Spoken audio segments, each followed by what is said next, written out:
Hi hello ನಮಸ್ಕಾರ. Supreme ಟಿವಿಗೆ ಸ್ವಾಗತ.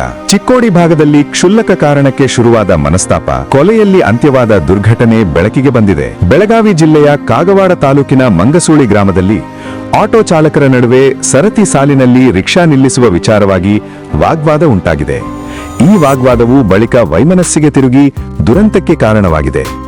ಅಶೋಕ್ ವಡ್ಡರ 27 ಎಂಬ ಯುವ ಆಟೋ ಚಾಲಕನನ್ನು ಅದೇ ವೃತ್ತಿಯಲ್ಲಿದ್ದ ಕೆಲವರು ತಲೆಗೆ ಗಂಭೀರವಾಗಿ ಹೊಡೆದು ಕೊಲೆ ಮಾಡಿದ್ದಾರೆ ಎನ್ನಲಾಗಿದೆ. ಈ ಪ್ರಕರಣಕ್ಕೆ ಸಂಬಂಧಿಸಿದಂತೆ ಶಿವ ವಡ್ಡರ, ಸಾಗರ ವಡ್ಡರ ಮತ್ತು ವಿನೋದ್ ವಡ್ಡರರನ್ನು ಪೊಲೀಸರು ಬಂಧಿಸಿದ್ದಾರೆ. ಮೃತ ಅಶೋಕ್ ವಡ್ಡರ ಹಾಗೂ ಆರೋಪಿಗಳ ನಡುವೆ ಆಟೋ ನಿಲುಗಡೆ ಸರತಿ ವಿಚಾರವಾಗಿ ಹಳೆಯ ದ್ವೇಷವಿತ್ತು ಎಂದು ತಿಳಿದುಬಂದಿದೆ. ಈ ಘಟನೆ ಕಳೆದ 2 ದಿನಗಳ ಹಿಂದೆ ನಡೆದಿದ್ದು ತಡವಾಗಿ ಬೆಳಕಿಗೆ ಬಂದಿದೆ. ಮಾಹಿತಿ ತಿಳಿದ ತಕ್ಷಣ ಕಾಗವಾಡ ಪೊಲೀಸ್ ಠಾಣೆಯ ಅಧಿಕಾರಿಗಳು ಸ್ಥಳಕ್ಕೆ ಭೇಟಿ ನೀಡಿ ಪರಿಶೀಲನೆ ನಡೆಸಿದ್ದಾರೆ. ಪ್ರಕರಣವನ್ನು ದಾಖಲಿಸಿಕೊಂಡಿರುವ ಪೊಲೀಸರು ಮುಂದಿನ ತನಿಖೆ ಕೈಗೊಂಡಿದ್ದಾರೆ. ಸ್ವಚ್ಛ ಸಮಾಜಕ್ಕಾಗಿ ನೋಡ್ತಾ ಇರಿ ಸುಪ್ರೀಂ ಟಿವಿ. ಶೇರ್ ಮಾಡಿ, ಲೈಕ್ ಮಾಡಿ, ಸಬ್ಸ್ಕ್ರೈಬ್ ಮಾಡಿ. ವರದಿ ಪ್ರದೀಪ್ ಕಟ್ಟಿಮನಿ.